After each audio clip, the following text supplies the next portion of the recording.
Part 1. The Unwanted Performer. The rain was coming down hard that Tuesday evening when Maya stepped through the glass doors of La Belle Vie restaurant. Her old sneakers made embarrassing squeaking sounds against the shiny marble floor, and she could feel her cheeks getting warm. She wasn't here to eat dinner. She couldn't even afford a cup of coffee from this place. She was here because someone told her they needed a piano player. Maya had spent the last 3 hours getting ready in the public library bathroom. She'd tried her best to look presentable, but when you live in your car, there's only so much you can do. Her jeans were clean but faded from too many washes. Her hoodie had a small stain on the sleeve that wouldn't come out no matter how hard she scrubbed. Her hair was pulled back in a simple ponytail because she couldn't afford a haircut. The restaurant was nothing like the places Maya usually found herself. Crystal chandeliers hung from the ceiling, casting sparkly light across white tablecloths and silver cutlery. Well-dressed people sat at their tables speaking in quiet voices about business deals and vacation homes. The air smelled like expensive perfume mixed with fancy food Maya couldn't even name. She walked up to the host stand where a young guy in a crisp suit looked her up and down. His eyes lingered on her worn-out shoes and she saw his nose wrinkle slightly. "Can I help you?" he asked in a tone that clearly said he didn't want to help her at all. "I'm here about the pianist job," Maya said, trying to keep her voice steady. "I heard you were looking for someone." The host's eyebrows went up. "Wait here," he said, then disappeared into the back. Maya stood there feeling like everyone in the restaurant was staring at her. A woman in a designer dress glanced over and whispered something to her dinner companion. An older man in an expensive suit gave her a look that made her want to disappear. She wrapped her arms around herself and wished she'd worn something better. Anything better. A few minutes later, a man in his 40s walked out from the back. He was tall and well-built, wearing an expensive black suit that probably cost more than Maya had made in the last 6 months. His hair was perfectly styled and his shoes were so shiny, Maya could almost see her reflection in them. This was clearly the manager. "I'm Derek," he said, not offering his hand. "You're here about the piano position?" "Yes, sir," Maya replied politely. "My name is Maya. I've been playing piano since I was 4 years old and Derek cut her off with a laugh. It wasn't a friendly laugh. It was the kind of laugh that made Maya's stomach drop. "You play piano?" he said loudly, making sure nearby tables could hear. "Really?" Some of the diners turned to look. Maya felt her face burning with embarrassment, but she stood her ground. "Yes, I do. I studied at Juilliard for 2 years before I had to leave." Derek's laugh got louder. "Juilliard? Sure you did." He looked at the host and shook his head like this was the funniest thing he'd heard all day. Then he turned back to Maya, his eyes cold and mocking. "Look, sweetheart, I don't know what kind of game you're playing, but this is a 5-star restaurant. Our clientele expects a certain level of quality. We need a professional pianist, not someone who probably learned a few songs on YouTube." The word stung, but Maya had heard worse. She'd been judged her entire life. People looked at her worn clothes and assumed they knew her story. They assumed she was lazy or uneducated or not worth their time. They never bothered to look deeper. "I am a professional," Maya said quietly but firmly. "If you just let me play something, I can show you." "Show me?" Derek interrupted, his voice dripping with sarcasm. He gestured dramatically toward the corner of the restaurant where a magnificent grand piano sat. It was a Steinway, black and glossy. Easily the most beautiful instrument Maya had seen in years. "You see that piano? That's a Steinway Model D. It costs more than most people make in an entire year. That's a $250,000 instrument." He stepped closer to Maya, looking down at her with undisguised contempt. "Tell you what," he said, loud enough that now half the restaurant was watching. "If you can actually play that piano, and I mean really play it, not just bang out some chopsticks, I'll quit my job right now." Right here, in front of everyone. The restaurant went quiet. Conversation stopped. Forks paused halfway to mouths. Everyone was watching now, waiting to see what would happen next. Maya looked at the piano, then back at Derek. She could walk away right now. She could save herself from potential humiliation. But something inside her refused to back down. Music was the one thing in her life that had never let her down. It was her escape during the years she spent bouncing between foster homes. It was her comfort when she had nowhere to sleep. It was her hope when everything else felt hopeless. She'd spent 7 years at Juilliard's pre-college program before earning a full scholarship to their undergraduate program. She'd been one of the best students in her class, praised by professors who'd trained some of the world's greatest pianists. But when her grandmother got sick, Maya had to choose between her dreams and her family. She dropped out to take care of the only person who'd ever truly loved her. When her grandmother passed away 6 months ago, Maya had nothing left. No family, no home, no money. She'd been living in her 2008 Honda Civic, showering at the YMCA and working whatever job she could find. But through it all, she never stopped playing. Whenever she could, she'd sneak into hotel lobbies or music stores just to touch piano keys again. Now, standing in this fancy restaurant with everyone staring at her, Maya made a decision. She was tired of being invisible. She was tired of being judged. She was tired of hiding who she really was because people couldn't see past her circumstances. "Okay," she said simply. "I'll play." Derek's smile widened. He thought he'd won. He pulled out his phone, clearly planning to record what he expected to be an embarrassing moment he could share with his friends later. "This should be good," he muttered. Maya walked slowly toward the piano. With each step, the restaurant seemed to get quieter. She could feel dozens of eyes on her back. Some people looked curious. Others looked uncomfortable, like they didn't want to witness someone's public humiliation. A few looked entertained, ready for a show. When Maya reached the piano, she stood there for a moment, just looking at it. It was even more beautiful up close. The wood was perfectly polished. The keys were pristine white and black. She ran her fingers lightly across the fallboard, feeling the smooth finish. Then she sat down on the bench and adjusted her position. She rolled her shoulders back, stretched her fingers, and took a deep breath. Her heart was pounding, but not from fear. It was pounding with anticipation, with the familiar rush she always felt before performing. Behind her, Derek stood with his arms crossed and his phone up, recording. The kitchen staff had poked their heads out from the back to watch. A waiter had stopped mid-service. The entire restaurant was frozen, waiting. Maya placed her fingers on the keys. She closed her eyes for just a second, letting herself feel the music before it even began, and then she started to play. Part 2. The challenge accepted. The moment Maya's fingers touched those piano keys, something changed in the air. It was like the whole restaurant took a breath and held it. Every single person was watching her now. The couple by the window, the business people at table 7, even the lady who'd been scrolling through her phone. Everyone stopped what they were doing. Derek stood about 10 feet behind her, his phone held up high to capture everything. He had this smug look on his face, like he was already imagining how many likes his video would get. He'd titled it in his head already.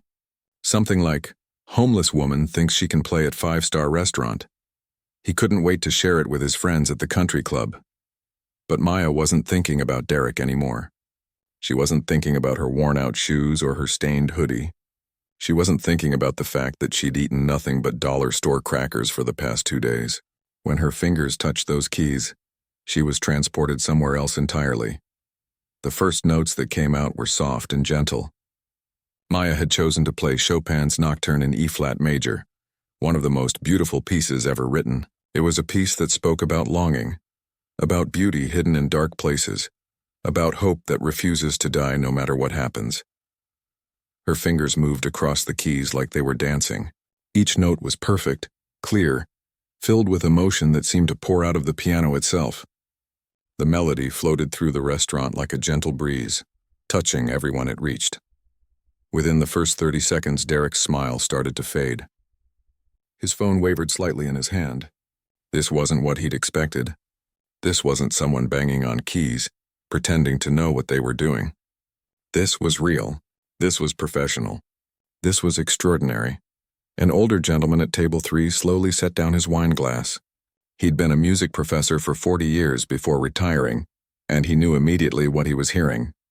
This girl in torn jeans that everyone had been judging, was playing at a level that would put most professional pianists to shame. The woman in the designer dress who'd whispered about Maya earlier felt her cheeks flush with shame. She reached across the table and grabbed her husband's hand, moved by the music in a way she hadn't expected. The notes seemed to reach into her chest and squeeze her heart. Maya's fingers continued their dance across the keyboard. She knew this piece so well she could play it in her sleep. She'd learned it when she was 12 years old, practicing in the music room at her middle school while other kids played outside. Her teacher, Mrs. Rodriguez, had told her she had a gift. Not just technical skill, but the ability to make people feel something when she played. Most people can learn the notes, Mrs. Rodriguez had said, but very few can make those notes speak. You, Maya, you make them sing. And she was making them sing now. The music swelled and dipped, sometimes loud and passionate, sometimes soft and intimate. Maya's whole body moved with the rhythm. Her shoulders swayed, her back curved, her face showed every emotion the music demanded. A young waiter named Alex stood frozen by the kitchen door, a tray of food in his hands getting colder by the second. He didn't care. He couldn't move. He'd never heard anything like this in his life. Tears were forming in his eyes, though he couldn't explain why. The restaurant owner, Margaret, had been upstairs in her office going over the monthly accounts when she heard the music drifting up through the vents. At first, she thought someone had turned on a recording, but there was something about this music that didn't sound recorded. It sounded alive, breathing, real. She set down her pen and walked to the top of the stairs. From there, she could see into the restaurant below. She could see the crowd of people, all transfixed, all staring at a young woman at the piano. And she could hear the music clearly now, filling every corner of her restaurant with beauty. Margaret put her hand over her heart. She'd owned La Belle Vie for 25 years. She'd hired countless pianists over those years. Some had been good, some had been excellent. But this was something different entirely. This was the kind of playing you only heard in concert halls, the kind that made you forget where you were and just feel. Back on the main floor, an elderly woman named Helen felt tears rolling down her cheeks. The music had taken her back 60 years to her wedding day, when a pianist had played while she walked down the aisle. She remembered how young she'd been, how nervous and excited, how her husband had looked at her with such love. He was gone now. Passed away 3 years ago, but for these few minutes it felt like he was sitting right next to her again. Derek was no longer smiling at all. His face had gone pale. His hand holding the phone was shaking slightly. He was still recording, but now it was for a completely different reason. He was recording because he knew he was witnessing something special, something people would want to see. But he was also recording his own downfall, though he didn't fully realize it yet. He'd made a promise in front of all these people. If you can actually play that piano, I'll quit my job right now. Those had been his exact words. The businessman who'd been discussing quarterly reports with his colleague had completely forgotten about work. He was leaning back in his chair, his eyes closed, just listening. He made mental health apps for a living, always stressed, always working. But right now, for the first time in months, his mind was quiet. A young couple on their anniversary date held hands across the table. They'd been arguing in the car on the way here about money troubles and stress. But the music was melting away their anger, reminding them why they'd fallen in love in the first place. Maya played the middle section of the nocturne now, where the notes get faster and more complex. Her fingers flew across the keys with impossible speed and precision, but it never felt rushed or messy. Every single note was exactly where it needed to be, exactly as loud or soft as it should be. The kitchen staff had all stopped working. The head chef, a temperamental man from France who usually yelled at everyone, stood quietly with tears in his eyes. His mother had played this exact piece when he was a child. He hadn't heard it in 30 years. More people were crying now. Not sad tears, but the kind of tears that come when something touches you so deeply that your emotions overflow. It was cathartic, releasing, beautiful. Maya approached the ending of the piece, the notes becoming softer and softer like a whisper fading into the night. She played the final chord so gently it was almost inaudible, then let her hands rest in her lap. For 3 full seconds, the restaurant was completely silent. Then someone started clapping. Then someone else. Then everyone. Part 3, the first notes.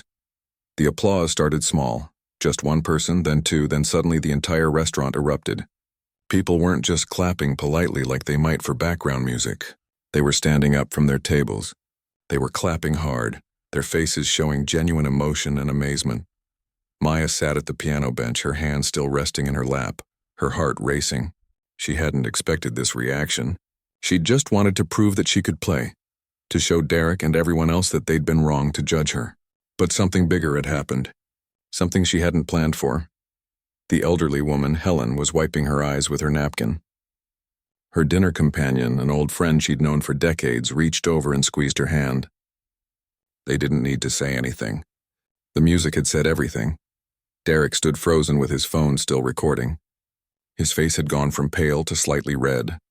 He looked confused, like he couldn't quite process what had just happened. The smug confidence he'd worn like armor just minutes ago had completely crumbled. But Maya wasn't done. She'd proven she could play, yes, but something inside her wanted to keep going. Music had been bottled up inside her for months. She'd been surviving, not living. She'd been so focused on finding food and safe places to sleep that she hadn't really played, really expressed herself in too long. Without saying a word to anyone, Maya positioned her hands on the keys again. The applause quieted down as people realized she was going to play another piece. They quickly sat back down, not wanting to miss what came next. This time, Maya chose something completely different. She started playing Rachmaninoff's Prelude in C-sharp minor. If Chopin was gentle and emotional, Rachmaninoff was powerful and intense. The piece begins with heavy, dark chords that sound almost like church bells ringing out a warning. Her fingers crashed down on the keys with controlled force. The sound filled the restaurant, commanding attention, demanding respect. This wasn't background music for fancy dinners. This was music that grabbed you by the shoulders and refused to let go. The businessman who owned the recording studio sat up straighter in his chair. His name was James, and he'd been in the music industry for 25 years. He'd worked with some of the biggest names in classical music, had produced albums that won awards, and what he was hearing right now was blowing his mind. He pulled out his phone, but not to record like Derek had. He opened his notes app and started typing furiously. He had to remember this moment, this girl, this incredible talent that had walked into this restaurant dressed like she had nothing. Maya's performance intensified. The Rachmaninoff piece has sections that are incredibly difficult to play. Your hands have to stretch across multiple octaves. You have to hit keys with precise timing while maintaining the emotional intensity of the piece. One small mistake and the whole thing falls apart. But Maya made no mistakes. Her fingers flew across the keyboard like they had minds of their own. She'd practiced this piece thousands of times during her years at Juilliard. Her teacher, Professor Chen, had told her she played Rachmaninoff better than students twice her age with twice as much experience. "You understand darkness," Professor Chen had said. "You've lived through things that give you perspective most young musicians don't have. You don't just play the notes. You play the pain and the triumph underneath them." And she was playing all of that now. Every difficult foster home, every night sleeping in her car, every moment of hunger and fear and uncertainty, but also every moment of beauty she'd found, every sunrise she'd watched from her car window, every kind word from a stranger, every reason she'd found to keep going. The music swelled to a massive climax, Maya's entire body leaning into the piano, her fingers attacking the keys with passionate precision. Several people gasped. A few put their hands over their hearts. The power of the music was almost overwhelming. Margaret, the owner, had made her way down the stairs and was standing at the back of the restaurant, her hand still pressed against her chest. She'd been in the restaurant business her entire adult life, and she knew the value of ambiance, of creating an experience for guests. But this was beyond anything she'd ever imagined. The young waiter, Alex, had finally set down his tray of cold food. His manager would probably yell at him later, but he didn't care. He was watching something he knew he'd remember for the rest of his life.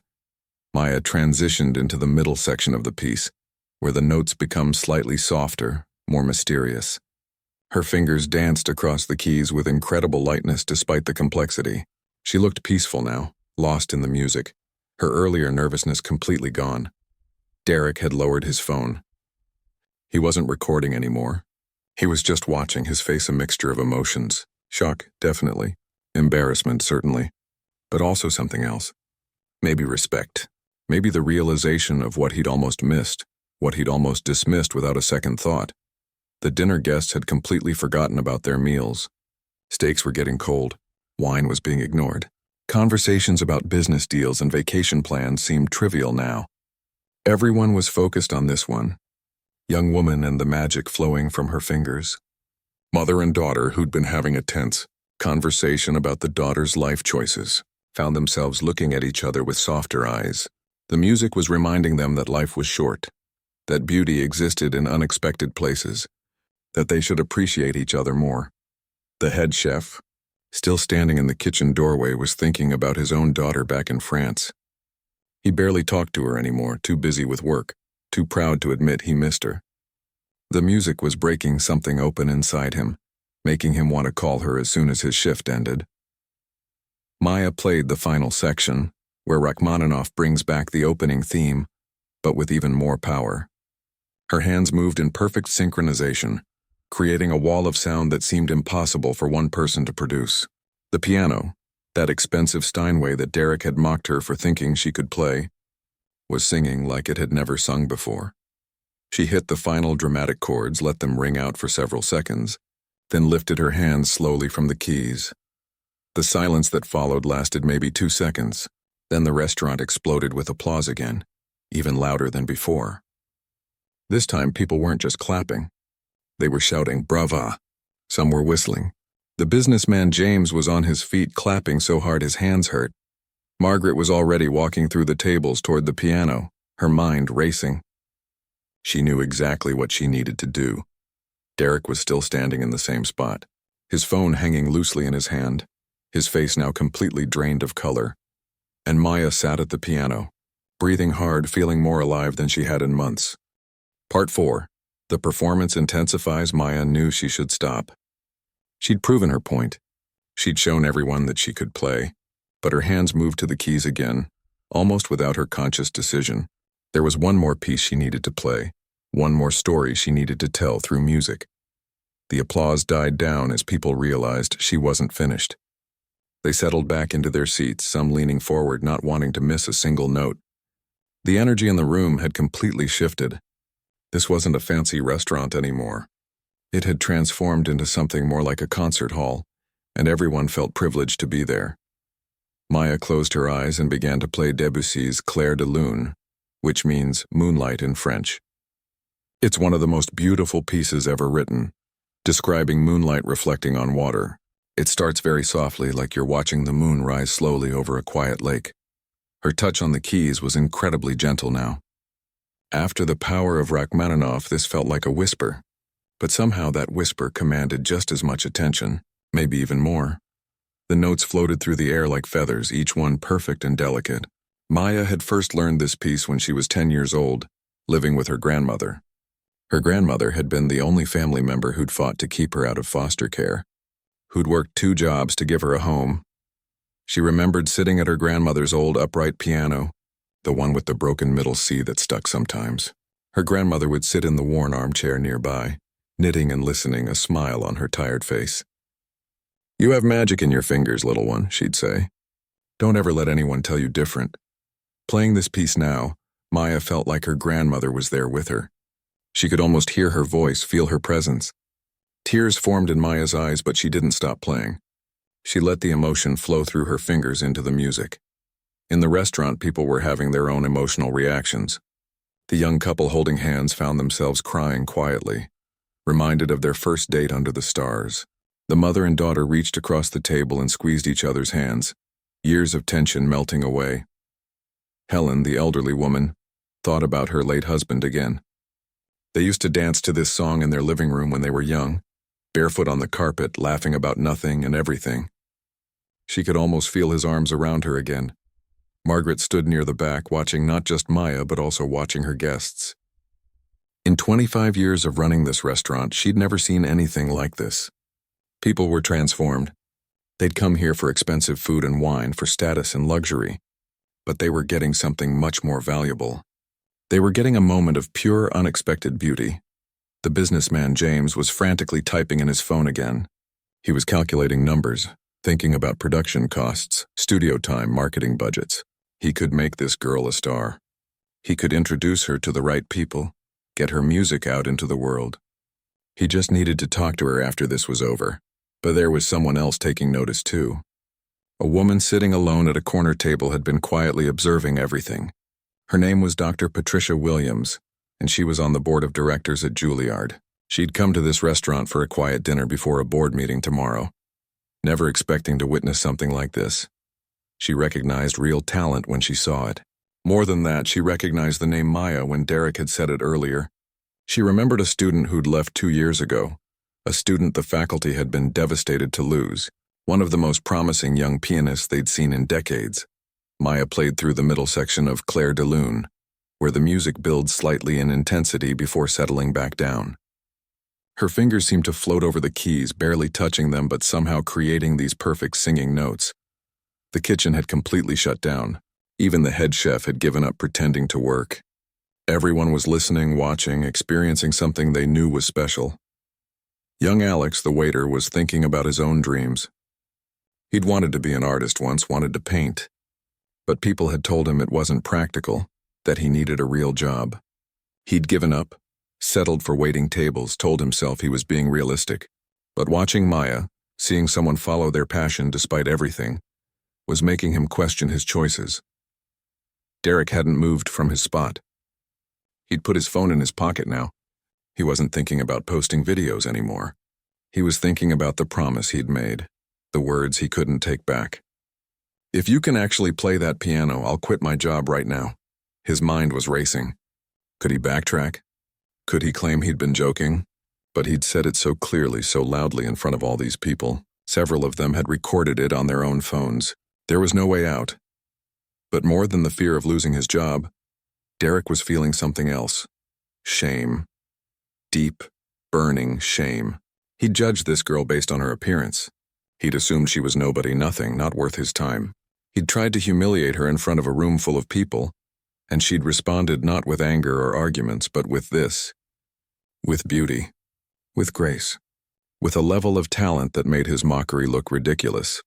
Maya approached the ending of Clair de Lune, the part where the music gets very soft again, like the moon is setting and darkness is returning. But it's not a sad ending. It's peaceful, accepting, beautiful in its quietness. She played the final notes so softly they were almost inaudible. The last chord hung in the air like a question, then slowly faded into silence. Nobody moved.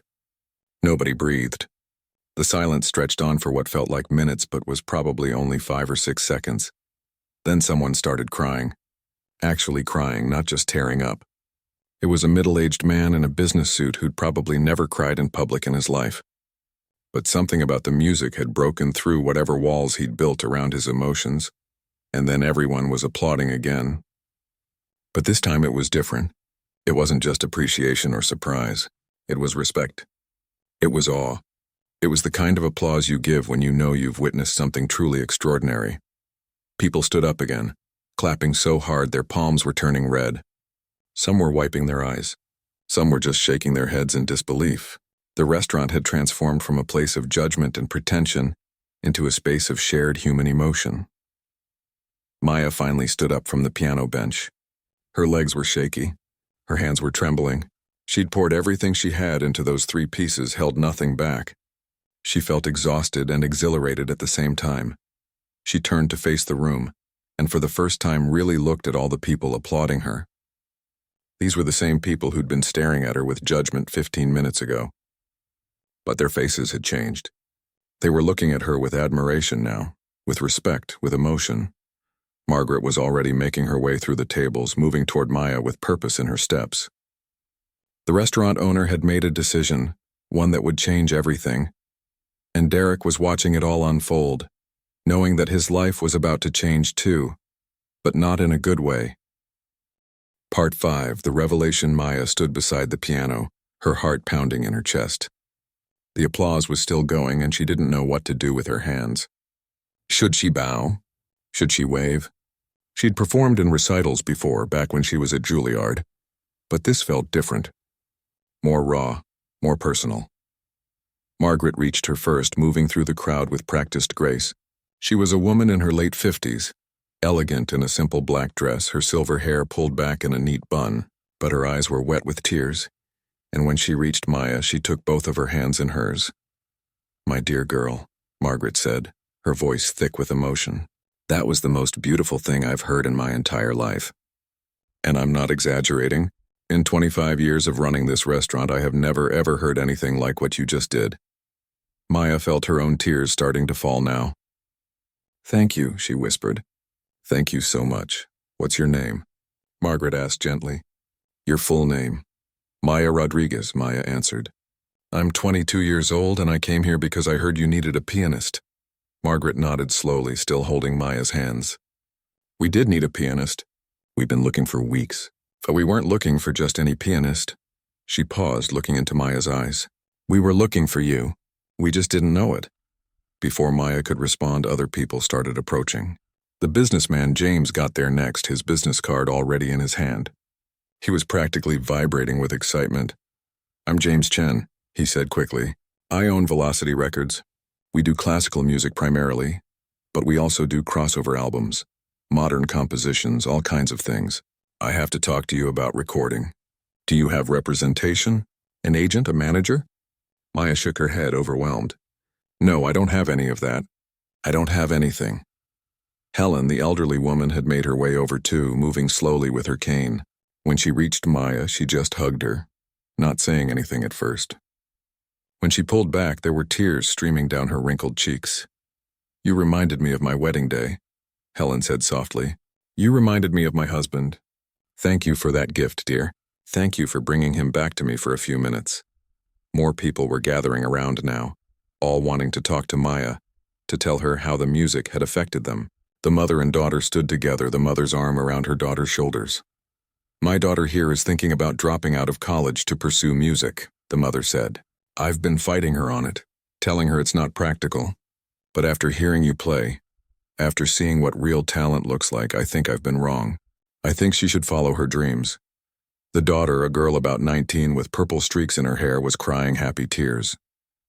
Thank you, she mouthed to Maya.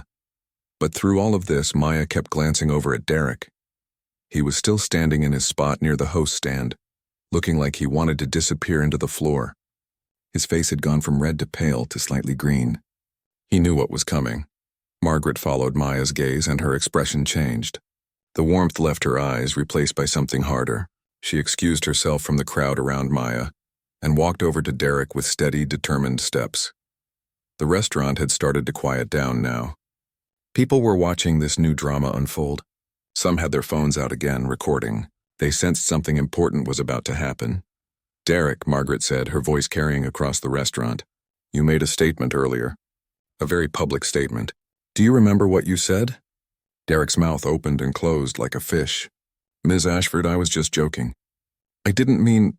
You said, and I quote, if you can actually play that piano, I'll quit my job right now. Margaret interrupted. Her voice was calm but firm. You said it loudly in front of all our guests. You said it to humiliate a young woman who came here looking for honest work. I didn't think she could actually play, Derek stammered. I mean, look at her. She looks like she's homeless or something. The words hung in the air. Several people gasped. Maya felt like she'd been slapped, but she stood tall, refusing to shrink. She is homeless, Margaret said sharply.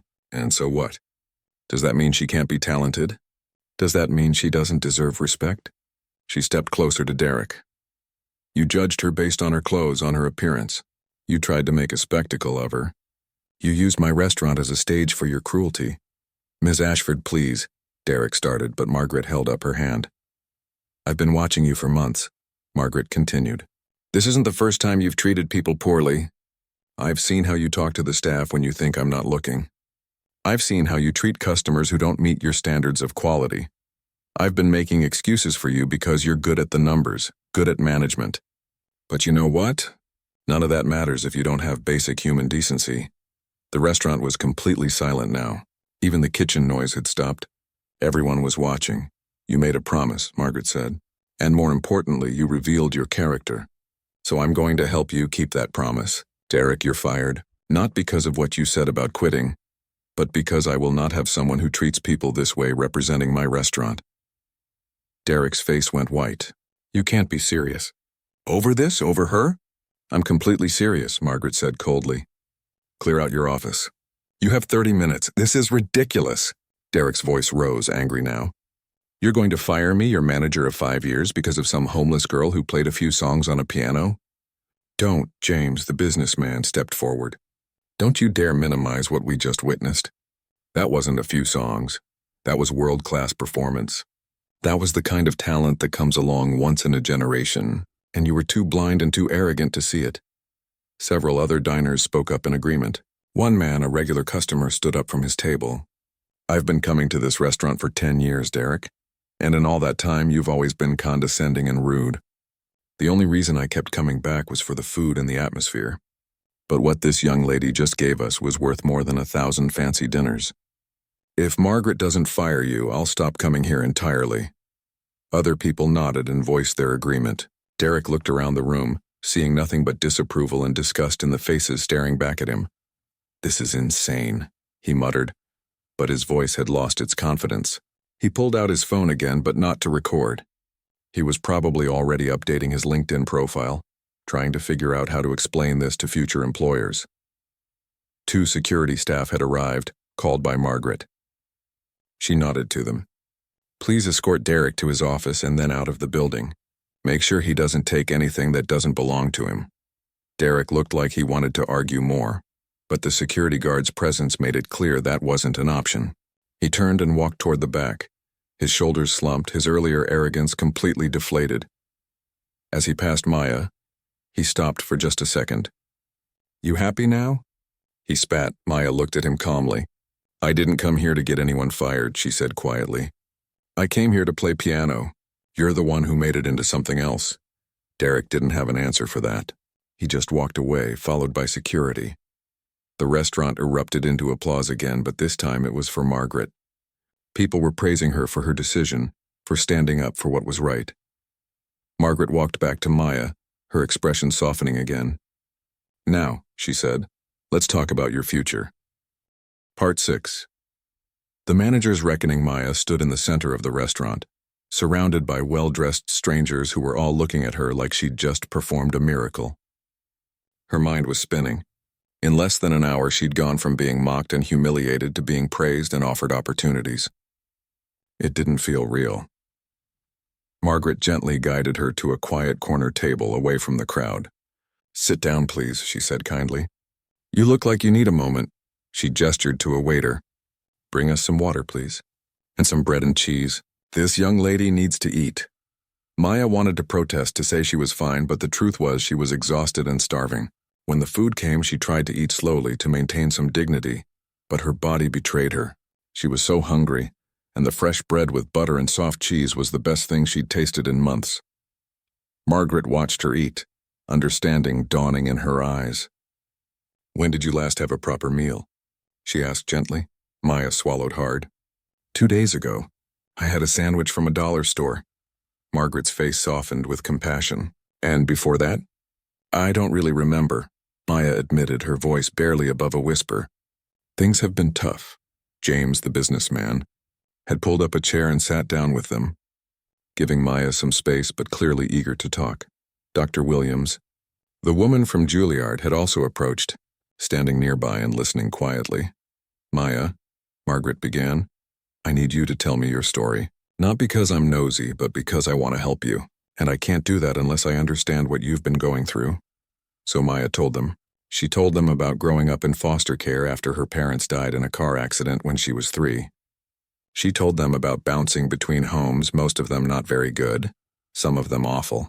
She told them about her grandmother finally getting custody when she was 8 years old, how her grandmother had saved her. "My grandmother worked as a cleaning lady," Maya said, wiping her eyes. "She wasn't educated, didn't have much money. But she saw that I loved music, and she made sure I got lessons. She'd work extra shifts to pay for them. She'd walk instead of taking the bus so she could save money for my piano books." Margaret handed Maya a napkin to dry her tears, her own eyes glistening. Maya continued, "I got into Juilliard's pre-college program on scholarship when I was 11. The teacher said I was gifted, that I had real potential. I worked so hard. I practiced for hours every day. When I graduated high school, I got a full scholarship to Juilliard's undergraduate program. It was my dream come true. But then my grandmother got sick." Maya's voice broke. "Cancer, stage 4. She didn't have insurance, couldn't afford treatment. I had to choose between staying at Juilliard or taking care of her. It wasn't really a choice at all. She'd given up everything for me. I had to do the same for her." James shook his head sadly. "That must have been incredibly difficult." "She died 6 months ago," Maya said, the words still painful to say out loud. "And she left debts. Medical bills, rent she owed. I had to use what little money I had to pay them off. Then I lost my job at the coffee shop because I was taking too many days off to deal with everything. I couldn't afford my apartment anymore. I've been living in my car since then. The table was silent. Even in the background, the restaurant seemed quieter, as if people nearby were listening and feeling the weight of her story.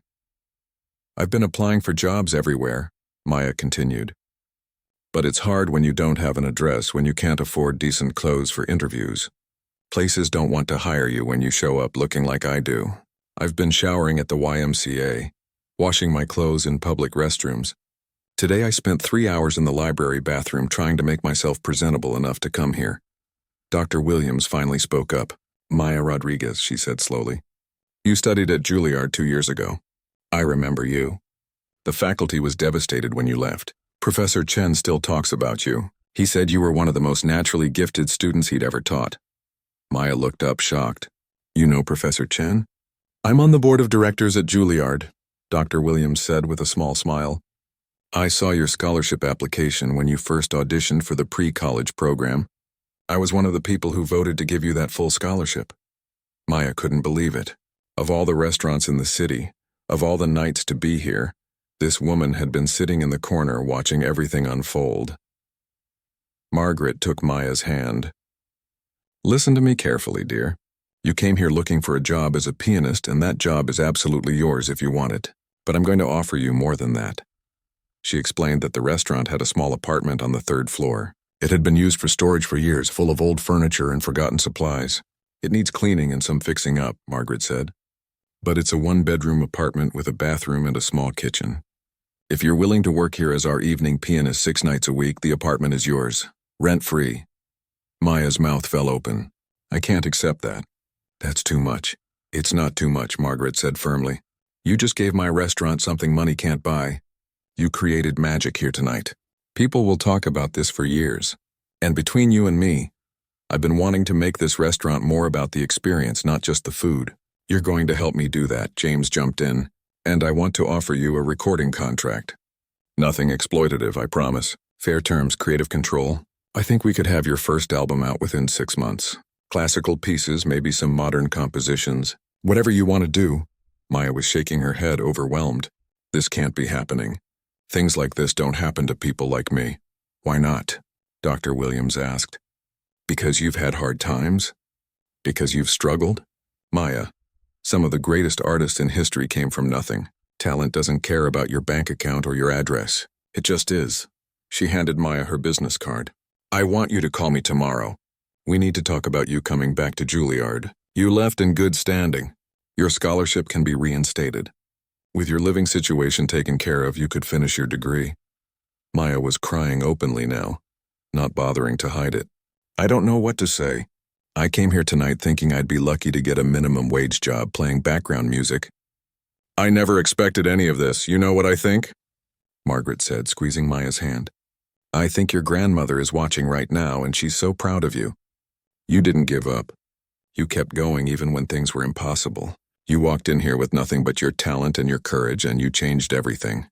Helen, the elderly woman, had made her way over to their table. She placed something on the table in front of Maya. It was a check for $5,000. "My husband left me well provided for," Helen said, "and I have no children to spend it on. Take this, dear. Buy yourself some clothes, some food. Get back on your feet. What you gave me tonight, that memory of my husband, that's worth more than any amount of money." Maya tried to refuse, but Helen wouldn't hear it. "Please," the old woman said. "Let me help you the way your grandmother helped you. Pass it forward, dear. When you're successful one day, and you will be, help someone else who needs it." Other diners started approaching the table. Some offered business cards. A woman who taught at a local music school offered free practice space. A man who owned a clothing store offered to provide Maya with a new wardrobe. The young couple on the anniversary date handed her money for groceries. It was overwhelming, beautiful, and humbling. Maya had spent months feeling invisible, feeling like the world had forgotten her. Now suddenly, everyone wanted to help. Margaret stood up and addressed the entire restaurant. "Ladies and gentlemen, I want you all to know that starting tomorrow night, Maya Rodriguez will be our resident pianist here at La Belle Vie. I hope you'll all come back to hear her play again." The restaurant erupted in applause one more time. People were already pulling out their phones to make future reservations. Maya sat in the middle of it all, feeling like she was dreaming. But the bread in her stomach felt real. The check in her hand felt real. The warmth of these strangers' kindness felt real. Part 7. A new beginning. The next morning, Maya woke up in her car as usual, parked behind a grocery store. For a few confused seconds, she thought the previous night had been a dream, but then she saw the business cards scattered on her passenger seat. Helen's check was tucked safely in her pocket. It had all been real. She checked her phone and saw 17 missed messages. Margaret had texted her the address of the apartment and said to come by at 10 in the morning. James had sent contract details and asked her to review them with a lawyer he'd recommend. Dr. Williams had texted information about re-enrollment at Juilliard. Maya sat in her car and cried. But this time they were tears of relief and hope instead of despair and fear. At exactly 10 o'clock, Maya stood outside La Belle Vie. The restaurant looked different in the daylight, less intimidating somehow. Margaret was waiting for her at the door with a warm smile. "Come on up," Margaret said. "Let me show you your new home." They climbed the stairs to the 3rd floor. Margaret unlocked a door at the end of the hallway and they stepped into the apartment. It was dusty and cluttered with boxes and old furniture, but Maya could see the potential. There was a decent-sized living room with large windows that let in beautiful morning light. A small kitchen with old but functional appliances. A bedroom that was small but cozy. A bathroom that needed cleaning but had good water pressure. "I know it needs work," Margaret said, "but I've already called a cleaning crew. They'll be here this afternoon. We'll get you a new mattress, some basic furniture, whatever you need." Maya walked to the window and looked out over the city. Her city, the place she'd been struggling to survive in for months. It looked different from up here, prettier, more hopeful. "I can't thank you enough," Maya said, turning to Margaret. "You've changed my life." "You changed mine too," Margaret replied. "I've been running this restaurant for so long it had become just a job. Just about profit margins and customer reviews. But last night, watching everyone's reaction to your music, remembering why I got into this business in the first place, it reminded me that restaurants should be about creating experiences, creating memories. You gave me that reminder." They spent the next hour going over the details. Maya would play Tuesday through Sunday evenings from 7 until 10, 3 hours a night, 6 nights a week. The pay was generous, more than enough to cover her expenses. And the apartment came fully included along with 1 free meal per shift. "Take today and tomorrow to get settled," Margaret said. "Go cash that check, buy whatever you need.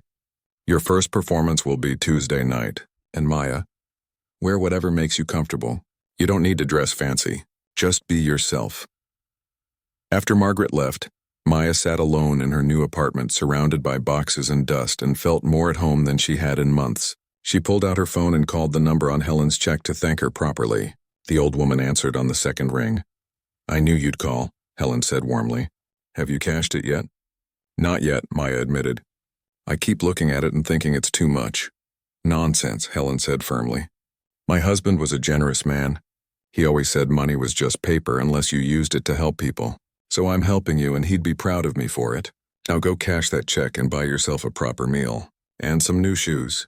Those sneakers of yours have seen better days." Maya laughed through her tears. "Yes, ma'am. I will." She spent the rest of the day doing things that felt almost luxurious after months of struggle. She went to the bank and cashed the check, feeling overwhelmed by the amount of money suddenly in her account. She went to a department store and bought new clothes. Nothing fancy but clean and comfortable in her size. She bought 3 pairs of shoes. She went to a grocery store and bought real food, healthy food, ingredients to cook proper meals. She even went to a salon and got her hair cut properly for the first time in a year. The stylist was kind and didn't ask too many questions about why Maya's hair was in such rough shape. When Maya looked in the mirror afterward, she barely recognized herself. She looked like the person she used to be, before everything fell apart. That evening, she returned to her apartment with bags of groceries and her new clothes. The cleaning crew had been there and the place was transformed. The floors were clean, the windows sparkled, the bathroom actually shined. They'd removed most of the old furniture and boxes, leaving the space open and ready for her. A new mattress had been delivered and was set up in the bedroom. There were fresh sheets, pillows, a blanket. Maya made the bed carefully, smoothing out every wrinkle, and then just stood there looking at it. Her bed in her apartment, with a locked door that she had the key to. She wouldn't have to sleep in her car tonight. She wouldn't have to wake up at dawn to move before anyone saw her. She wouldn't have to worry about being safe. She cooked herself a real dinner, pasta with vegetables and garlic bread. She ate it slowly, savoring every bite, sitting at the small kitchen table and looking out at the city lights. Tomorrow she'd need to practice to prepare for Tuesday's performance. But tonight she just wanted to exist in this moment, this feeling of security and possibility. Her phone buzzed. It was a text from James with a name and number. "This is the lawyer I mentioned. She's expecting your call. She'll review the contract for free, no charge. Just wants to help." Another text came in, this one from Dr. Williams. "Spoke to Professor Chen today. He literally jumped for joy when I told him you might be coming back. Call him when you're ready. No pressure, but we'd love to have you finish your degree." Then one from Alex, the young waiter from the restaurant. "Ms. Margaret gave me your number. Hope that's okay. Just wanted to say thanks for inspiring me. I'm going to apply to art school. If you could chase your dreams, maybe I can too." Maya responded to each message, feeling connected to people in a way she hadn't felt in so long. When you're homeless, you become invisible. People look through you, not at you. But now people were seeing her, really seeing her. She thought about Derek and wondered where he was now, what he was thinking. Part of her felt bad that he'd lost his job. But a bigger part understood that actions have consequences. He'd chosen to be cruel, to judge, to mock, and those choices had caught up with him. On Tuesday morning, Maya woke up in her own bed and couldn't stop smiling. She practiced for 4 hours on an old keyboard Margaret had found for her, running through pieces she wanted to play that night. She was nervous but excited. That evening, she arrived at the restaurant an hour before she needed to play. Margaret had insisted she come early to eat dinner first. "Never perform on an empty stomach," she'd said. The kitchen staff, who'd all heard about what happened, treated her like royalty. The head chef made her a special pasta dish, and the servers kept checking on her, making sure she had everything she needed. At 7 o'clock, Maya sat down at the Steinway piano. The restaurant was packed, every table full.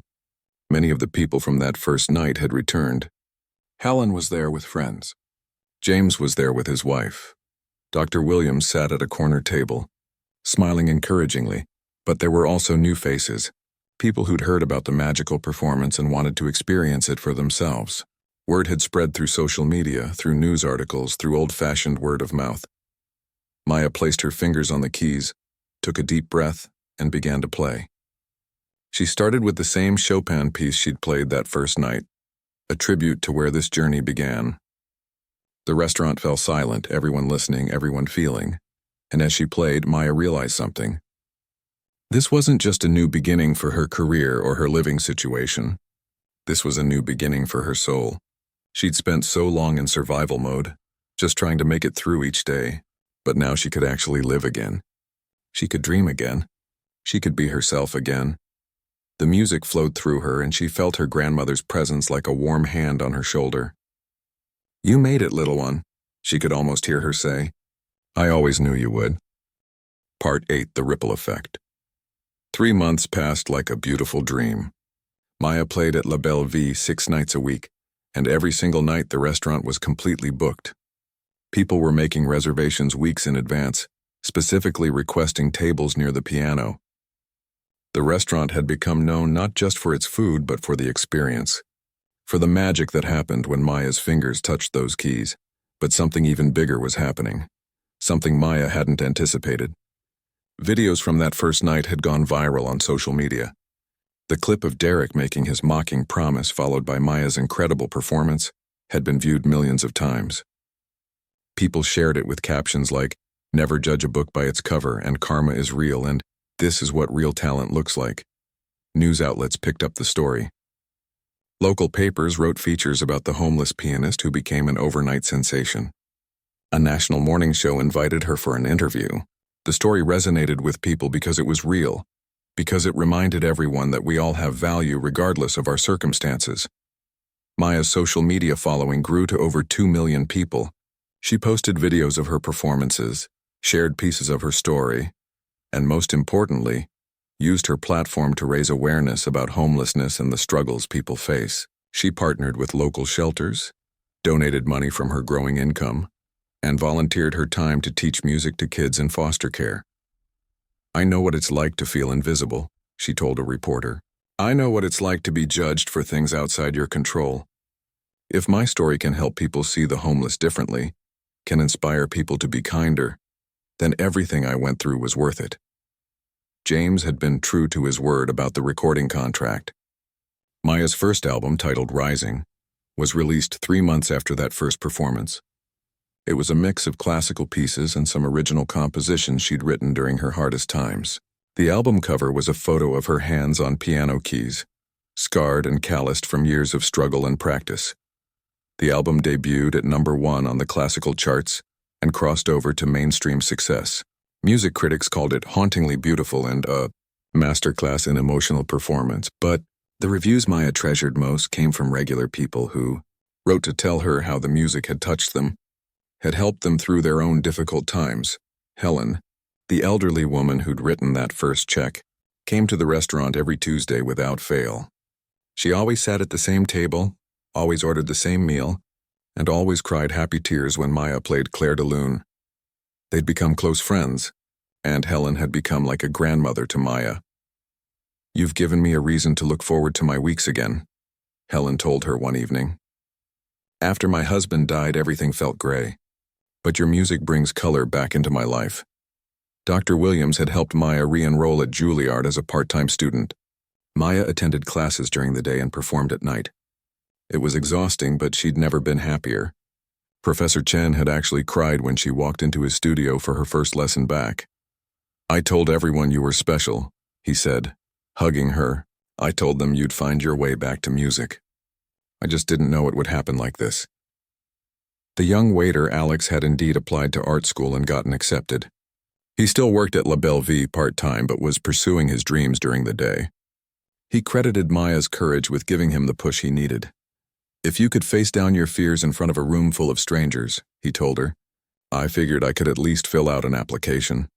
The mother and daughter who'd been arguing that first night came back regularly too. The daughter was now studying music seriously, and her mother supported her completely. They'd even asked Maya to teach the daughter privately, and Maya had agreed, giving free lessons once a week. "You showed us what's really important," the mother said. "Life's too short to fight about following your passion." But perhaps the most interesting development was what happened to Derek. For weeks after being fired, he'd been angry and bitter. He'd tried to get another management job, but found that the video of his humiliation had made him virtually unhireable in the restaurant industry. His name was attached to cruelty and poor judgment, and no one wanted that representing their establishment. He'd hit rock bottom, forced to move back in with his parents at age 43, taking a job at a call center. But something about the experience had changed him. He'd been forced to confront his own prejudices, his own cruelty, his own privilege. He started volunteering at a homeless shelter, trying to understand the people he'd looked down on for so long. 6 months after that fateful night, Derek did something surprising. He showed up at La Belle Vie on a Tuesday evening. Maya was already playing when he arrived, and he stood at the back, just listening. When she finished her set and took a break, he approached her hesitantly. "I don't expect you to forgive me," he said quietly. "I don't even expect you to talk to me, but I needed to apologize in person. What I did to you that night was cruel and wrong. I judged you based on your appearance, and I tried to humiliate you for my own amusement. You didn't deserve that. No one deserves that." Maya studied him for a moment. He looked different, humbled somehow. The arrogance was gone from his eyes, replaced by something that looked like genuine regret. "I appreciate the apology," Maya said carefully, "but you should know I didn't want you to get fired. I never wanted to hurt you. I just wanted a chance to play." "I know," Derek said, "but I needed to be fired. I needed that wake-up call. I've been volunteering at shelters, talking to people, really listening to their stories. I had no idea how hard life could be for some people. I lived in this bubble of privilege and judgment." He paused. "For what it's worth, you played beautifully that night. You still do. And I'm sorry I almost prevented the world from hearing it." Maya nodded. "Thank you for saying that. And I'm glad you're using this experience to grow. That's all any of us can do, right? Learn from our mistakes and try to be better." Derek left after that, and Maya heard later that he'd gone back to school to get his social work degree. He wanted to work with homeless populations, to actually help instead of judge. It was a complete transformation. And while Maya knew not everyone would change the way Derek had, it gave her hope. The ripple effects of that one night continued to spread. The restaurant had hired 2 more staff members specifically to handle the increased business Maya brought in. Young musicians reached out asking for advice on pursuing their dreams despite obstacles. Schools invited her to speak to students about perseverance and believing in yourself. Maya also started a nonprofit called Second Chances, which provided musical instruments and lessons to homeless youth and kids in foster care. She remembered how music had saved her, and she wanted to give that gift to others. James helped her organize benefit concerts, and the money raised funded programs in 3 cities. One Tuesday evening, exactly 1 year after that first performance, Margaret organized a special anniversary celebration at the restaurant. All the people who'd been there that first night were invited back. The restaurant was decorated beautifully, and there was a cake with piano keys on it. Helen gave a speech standing with her cane and speaking in a voice that trembled but stayed strong. A year ago, I came to this restaurant feeling alone and sad. And then this young woman sat down at that piano and reminded me that beauty still exists in the world. She reminded me of my husband, of love, of all the good things I'd been too sad to remember. She gave me hope, and judging by all of your faces, she gave you hope too. Everyone applauded, and Maya felt tears running down her face. Margaret presented her with a plaque that read, "To Maya Rodriguez, who taught us that talent has no address, that dignity isn't determined by circumstances, and that one moment of courage can change the world." James announced that Maya's second album would be released next month. Dr. Williams shared that Maya was on track to graduate from Juilliard with honors.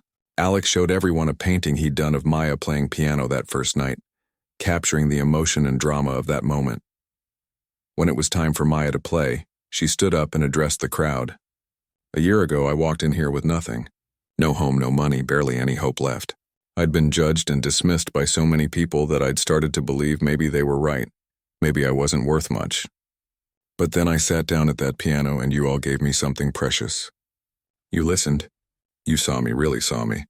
And you reminded me that I matter, that my art matters, that every person has value." She paused, collecting her emotions. "I've learned something this year. Kindness is powerful. One person's generosity, like Helen's check or Margaret's job offer, can change a life. One person's cruelty, like Derek's mockery, can break someone down or, like in my case, push them to prove themselves. We all have the power to build people up or tear them down. I hope we choose to build." She sat down at the piano and began to play. Not Chopin this time, but an original piece she'd written called Invisible No More. It was powerful and emotional, telling the story of her journey through music. The restaurant was silent except for her playing and the occasional sound of someone crying. When she finished, everyone stood and applauded. But Maya wasn't thinking about the applause.